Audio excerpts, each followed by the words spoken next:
Hey beautiful people, welcome back to my channel. So our video is from Ben Shapiro, and it says Congresswoman tries to call Ben Shapiro racist, regret it immediately.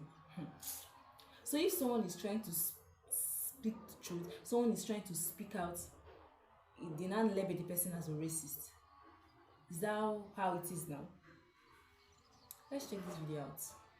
Mr. Shapiro, you talked about white privilege, and just this week, I had a conversation with Rachel Lazar, who's done some work, a Jewish American woman who's done some work on this area, as well as having extensive conversations with Dr. Greg Parks of Wake Forest University, who's also talked quite a bit about critical race theory. And it's my understanding that white privilege is not telling individuals that they cannot speak, but it is a term for societal privilege that individuals have as a benefit of their white skin. And I don't think that, and I think universities would be remiss to then say that because you're white, you're not allowed to say anything that's critical of white people. I didn't know that white privilege actually went into that sphere. My understanding is it's just, and the issue is that white privilege makes people uncomfortable to talk about the societal privilege that they have. Well, to me, what I say on campuses all the time is if you want to cite instances of racism that we can all find and fight together, that's something that I am more than willing to stand next to you and fight, because that's obviously stuff that we should fight together. But when you just say that there is a white privilege out there in the ether and that by dint of birth your skin color generates for you an advantage, what you're really saying to people is that your view is less valuable because you have not experienced what I've experienced. And that is an identity argument, that's a character argument, that's not a rational political argument that can actually be taken on in any way. It's more of a cudgel and a club than it is an attempt to open a discussion. Well, I think it's a demonstrable evidence that through society's demographics that being white has societal privileges that being black does not. But we can talk about how that manifests, because that's I'm also interested in what you just said now, is that you would stand next to anyone who has this.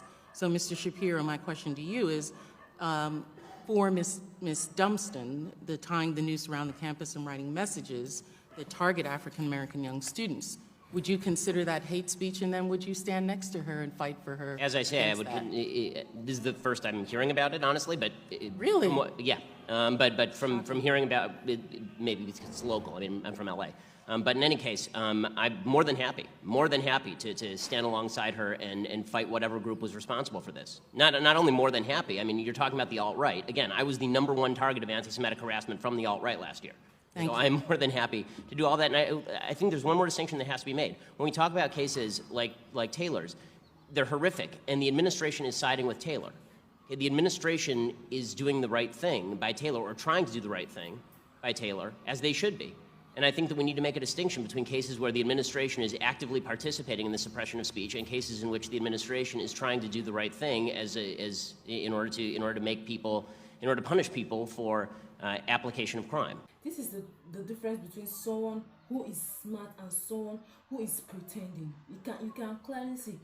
It's as if it's a kettle, a black kettle calling someone black, or is it black calling someone I've forgotten that adage. But you see, Ben Shapiro is one of the most important people of this generation. Like, we need people like Ben Shapiro and the rest of, and so many of them out there, like they are Thomas Sowell, Jordan Peterson, because this insanity that is going on in this country, that is going on in America, is completely out of it. Seriously, it's really, really out of it. Guys, her first mistake was trying to debate Ben Shapiro, but she don't really knows that Ben Shapiro is fire and he's smart. Let me know your thoughts in the comment section. Like, watch, and subscribe to the channel, and have a wonderful day ahead. Bye bye.